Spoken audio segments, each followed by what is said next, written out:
Hey there, welcome back, friends. We have this schema showroom and we also have this brands table, and till now we were performing all the operations based on this database table brands. This is good enough, this is nice. Now in this section, first of all, we will start exploring the concept of sub-resources. And this concept is definitely an important concept to understand, important concept to know. So let's get started. In order to understand the concept of sub-resources, first of all, we must create a new table which will be our sub-resource. And this particular table will help us to create the sub-resource. All the operation based on the sub-resource will be performed on this table only. The name of this sub-resource is products. The first column is nothing but product ID. Let me quickly add in a column by the name of product ID. This would be a int entity, primary key, auto incremented value, and not null, definitely. Now friends, every product must fall into a brand, right? As a result, we will make use of a foreign key, a referenced column.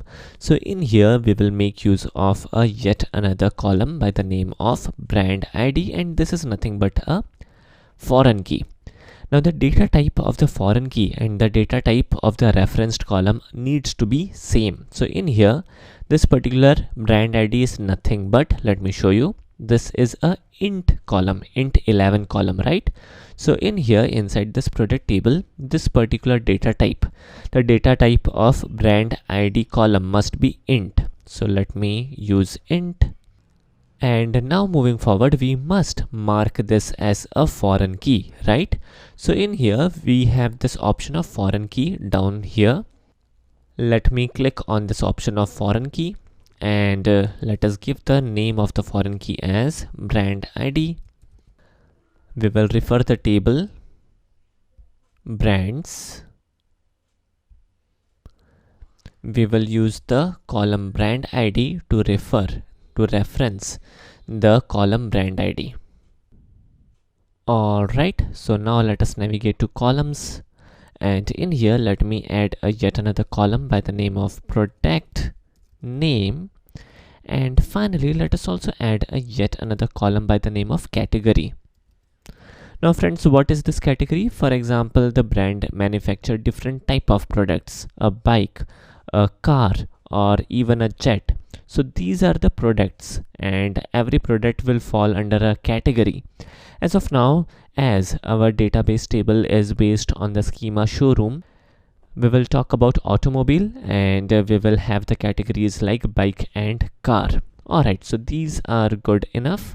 Let me apply the changes. Let me create this table. Let me finish. Alright, and let me quickly show you this table product, and here is the table. Now let me quickly pause this video and add some sample data for this table.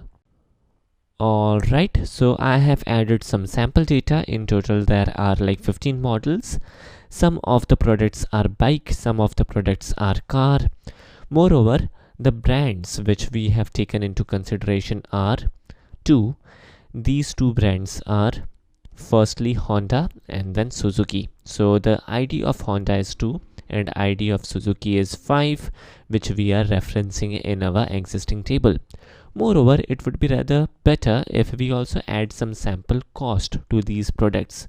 So in order to add some additional column, we will simply hover upon this particular table product, and we have this second option, second icon, the icon of a wrench, and we can click on this wrench icon, and this will help us to edit the table structure. Alright, so let us add a yet another column by the name of cost. Let me apply the changes. Alright.